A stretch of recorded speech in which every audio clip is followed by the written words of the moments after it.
Здравствуйте! В эфире телеканала программа «Актуальное интервью», в студии Кристина Якупова. В Якутске проходит 23-е республиканское совещание молодых писателей. Авторы встречаются с известными писателями, обмениваются опытом, знакомятся с новыми возможностями выражения своего творчества. Автор лучших рукописей получит сертификат на бесплатное издание своей книги. Один из участников совещания – писатель из Ленска Михаил Сиванков. Сегодня он гость нашей студии. Михаил Семенович, здравствуйте. Здравствуйте. Вы автор 7 произведений, и все они отражают историю юго-западной Якутии. Герои ваших произведений – это реальные люди? Да, это все реальные люди. Я старался брать все случаи из жизни, потому что достаточно много таких случаев, которые даже не надо выдумывать, они происходят сами. Тем более у нас в Якутии у нас очень обширный круг деятельности, можно писать буквально о всем. Поэтому я стараюсь всегда описывать реальных людей. Например, «Степной ковыль», повесть, это мать моего хорошего знакомого. Просто я, когда услышал эту историю от него, я подумал, что такая история не должна просто где-то остаться на задворках. Я думаю, что люди должны были о ней узнать, потому что это реалии того времени, которые... я не хотел бы, чтобы такие реалии повторялись. Поэтому, мне кажется, такие повести должны печататься, должны читаться. То же самое повести у меня есть и о шаманах, ряд «Долган». Это тоже, но это все из моей юности, можно сказать. Я когда проживал в Бердигистяхе, очень много историй о шаманах, очень много историй таких страшных. Вот все, я их собрал все в одном рассказе «Долган». И можно, в принципе, сказать так о всех рассказах, о всех повестях, даже о романе. А люди, которые стали героями ваших произведений, как они относятся к этому? В общем-то, хорошо. Некоторые герои даже, романы звонили мне, это бывшие осужденные, они даже звонили, узнавали сами себя, говорили, спрашивали, это я или не я, я говорю, вы сами как думаете, что были такие случаи. У каждого писателя есть свои секреты. Как вы собираете материалы? Знаете, это вообще такая тема серьезная. Я всегда стараюсь, чтобы материалы были достоверные. То есть где-то напишешь не так, а потом тебе будут высказывать, что вот это было не так, это было неправильно. Поэтому от таких сложных моментов, иногда лучше уходить, которые ты не знаешь, как ты их описывать. Потому что, как мне один писатель известный говорил, Николай Соин, которым я ходил, тоже занимался, он говорил, что есть правда художественная, есть правда литературная, и есть правда жизни. То есть не всегда правда жизни такая, как должна быть. Иногда ее нужно немножко поменять. Поэтому я стараюсь из первоисточников в основном черпать все, и чтобы все было досконально, достоверно. А когда вы начали писать? Вы знаете, это вообще интересная история такая, я начал писать. Я отработал оперативником долгое время в колонии. И уже работал в другом месте. И тут приехали ко мне племянники, и они начали мне рассказывать о реалиях болотной жизни, такой всякой, как говорится, о том, что лучше сейчас быть бандитом, чем простым гражданином. Это были как раз конец 90-х, поэтому сами знаете, что у нас там творилось тогда. А у меня тогда много было материалов, очень накопилось, и я все-таки думаю, надо написать, чтобы они немножечко узнали все это, потому что рассказывать это долго, и не каждый поймет. То есть у каждого своя правда. Рассказами иногда доказывать очень тяжело человеку. И я тогда выпустил роман «По ту сторону». Слава богу, взгляды поменялись в другую сторону. Можно сказать, лучшую. В большинстве ваших произведений концовка трагичная. Почему нет какой-то надежды? Нет, не всегда она трагичная. Иногда я оставляю читателю возможность, чтобы он сам для себя выбрал, какая будет концовка, трагическая, не трагическая. Но в целом я стараюсь, чтобы концовка не была трагической, чтобы она все-таки заканчивалась, чтобы повесть или рассказ заканчивался хорошо. Но все-таки человек должен все равно понимать, что дорожить чем-то дорогим, что жизнь одна, что нужно цепляться и помнить о каких-то простых вещах, которые мы на ходу забываем, иногда проходим мимо, так же, как забываем иногда позвонить родителям, все, или навестить каких-то родных, близких людей, сказать какие-то вещи приятные, да, а потом оказывается, что уже поздно. Мгм. Вот вы недавно стали членом Союза писателей России. Это доказательство признания вашего таланта. У вас огромная читательская аудитория. Где в сети можно прочитать ваши книги? Ну, знаете, я с компьютером буквально недавно начал так плотно вот работать. В основном у меня на компьютер у меня был как печатная машинка. Я печатался в основном и отправлял рукописи. Но потом мне просто знакомый, тоже писатель, он говорит, попробуй на Проза.ру. И вот на Проза.ру у меня есть некоторые рассказы. Вот «Долган» есть про шаманов, потом есть «Степной ковыль», также там у меня есть. Но я в основном все произведения стараюсь туда выкладывать уже только после того, как они опубликованы. Мгм. То есть, а где можно приобрести ваши книги тогда? Где приобрести? В Якутске вот у меня друзья с Бердигистяха, ну, друзья-одноклассники, они мне помогают в этом. Поэтому они везде в ларьках, вот где есть в магазинах книжных, можно приобрести книги. Мгм. Точно вам сейчас не скажу где, потому что как бы мы с ними созванимся, и они говорят, мы там туда отнесли книги. А в эти дни вы общаетесь с коллегами по цеху. Что волнует молодых авторов сегодня? С чьим творчеством вы знакомы? Кого можете порекомендовать почитать? Ну, знаете, волнует, наверное, всех одно и то же. Это нехватка, наверное, средств. Все равно на культуру у нас не такое количество выделяется средств.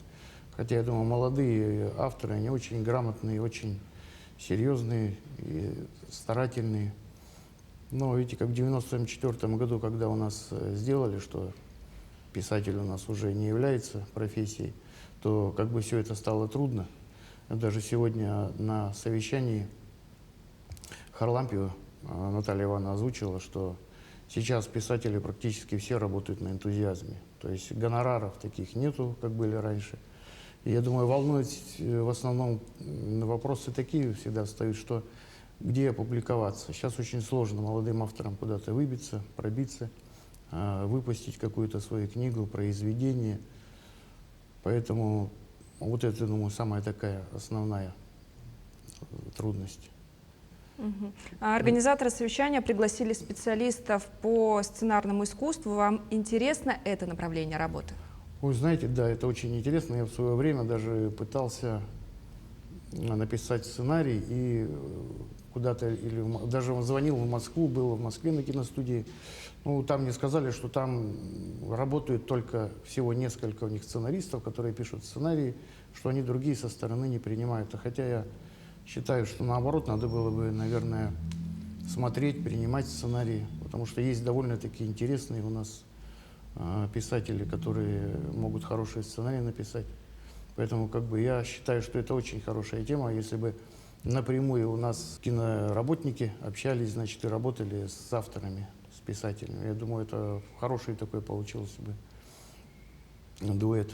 Мгм. Все бы шло напрямую, значит, и я думаю, что много бы хороших фильмов. Я, вот, насколько знаю, что якутские фильмы, они очень хорошо сейчас и ценятся, и выходят уже на другой совсем уровень. Но я тоже смотрел очень фильмы хорошие, и актеры хорошо играют.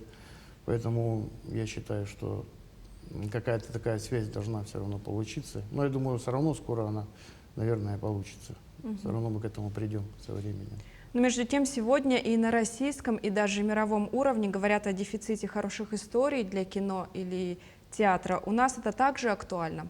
Готовы ли вы сотрудничать с нашими театрами или кинодеятелями?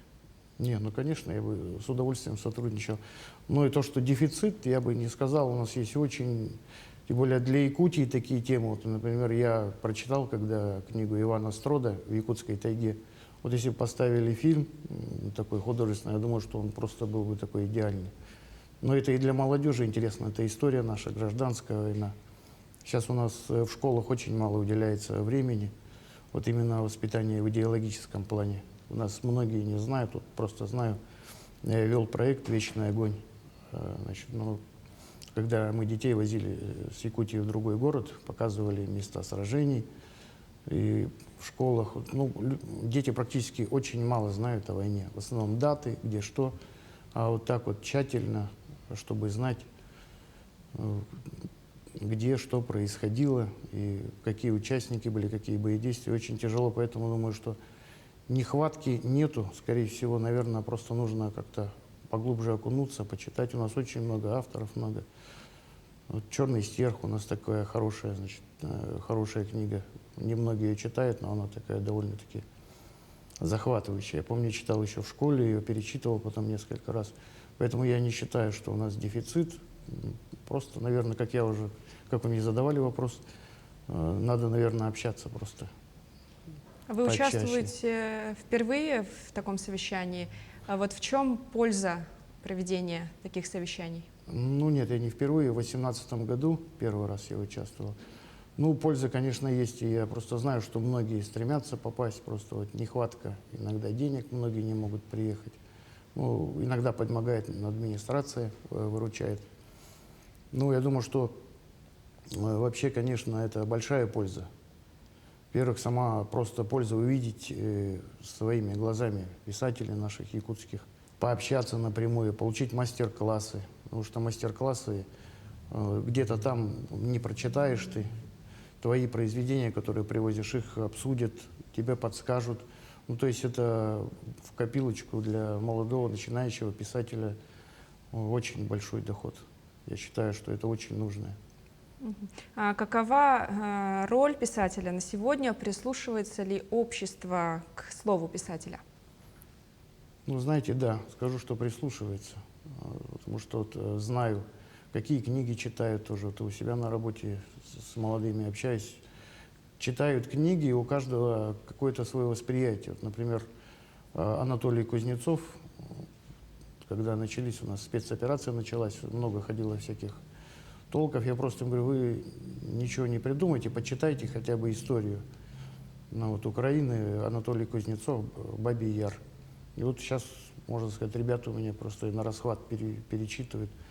Поэтому как бы думаю, что все равно к слову прислушаться и к современным авторам будут прислушиваться. Просто в советские времена, вы же помните, то есть у нас авторы были известные, их везде печатали, их публиковали, книги расходились везде, то же самое, как Чингис Айтматов, другие авторы из других республик. Наши тоже авторы везде публиковались, переводились, то есть, а сейчас у нас такой возможности нету.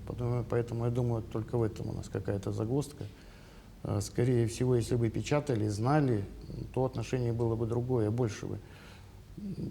Ну, а то, что прислушиваются, да, я согласен, все равно к повестям, к рассказам. Многие рассказы и повести иногда даже меняют человека, меняют мировоззрение.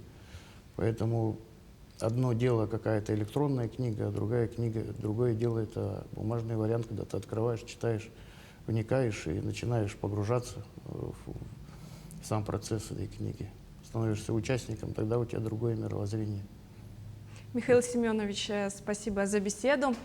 Это была программа «Актуальное интервью». Оставайтесь на нашем телеканале.